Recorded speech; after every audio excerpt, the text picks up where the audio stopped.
ધોરણ 12 સાયન્સનું પરિણામ આજે જાહેર થયું અને પરિણામ આવતા જ વિદ્યાર્થીઓમાં એક અનેરો આનંદ અને ઉત્સાહ જોવા મળ્યો। મોટાભાગના વિદ્યાર્થીઓ 12 સાયન્સ પછી એન્જિનિયરિંગ તેમજ મેડિકલ ક્ષેત્રમાં આગળ વધવા માંગતા હોય છે।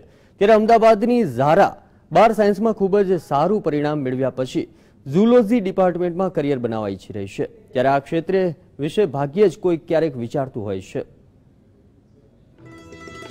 12 સાયન્સમાં 99.83% મેળવવા માટે ઝાયરાએ ખૂબ મહેનત કરી છે। અમદાવાદના જુહાપુરા વિસ્તારમાં રહેતી ઝારાને નાનપણથી જ એનિમલ કલ્ચર જેવા સબ્જેક્ટમાં વધારે ઇન્ટરેસ્ટ છે। ઝારા પહેલેથી જ મૂવી કે સિરિયલના બદલે ડિસ્કવરી કે એનિમલ પ્લેનેટ પર આવતા એનિમલ રિલેટેડ શોઝ જોવાનું પસંદ કરતી હતી, જેને કારણે હવે ઝારા ઝૂઓલોજી ડિપાર્ટમેન્ટમાં તેનું કરિયર બનાવવા ઈચ્છે છે। સામાન્ય રીતે ગુજરાતમાં ઝૂઓલોજી ડિપાર્ટમેન્ટમાં ખૂબ ઓછા એક્સપર્ટ્સ છે, તેમાં પણ આ ક્ષેત્રે મહિલાઓની સંખ્યા નહીવત પ્રમાણમાં છે।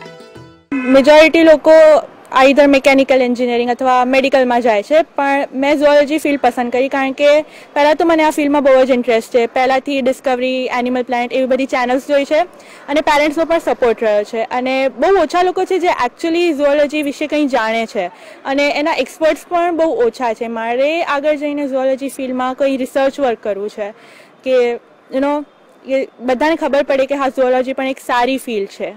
એને શરૂઆત બાળપણથી જ એ વિષય પ્રત્યે ખૂબ લગાવ હતો અને એને એ જ ક્ષેત્રમાં આગળ ભણીને કંઈ રિસર્ચ ક્ષેત્રે કામ કરીને કંઈક એનું નામ કમાય એવી એની ઈચ્છા છે। તો મારી પણ એવી જ ઈચ્છા છે કે બાળકની જે ઈચ્છા હોય એ જ ક્ષેત્રમાં મોકલવું જોઈએ। પૌરાણિક માન્યતા પ્રમાણે ઇન્ડિયન કલ્ચરમાં છોકરીઓને ઓછું તેમજ માપસરનું ભણાવવામાં જ ભારતીય લોક માનતા હોય છે, પણ જેમ જેમ જમાનો બદલાયો છે તેમ મહિલાઓએ બધા જ ક્ષેત્રે પ્રગતિ કરી છે। આજે દેશના કોઈ પણ ક્ષેત્રમાં મહિલાઓ પુરુષની સાથે કદમથી કદમ મિલાવીને આગળ વધી રહી છે।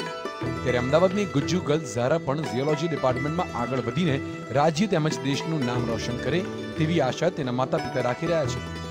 કેમેરામેન રોનક ગોસ્વામી સાથે પ્રતીક જાદવ, GSTV, અમદાવાદ।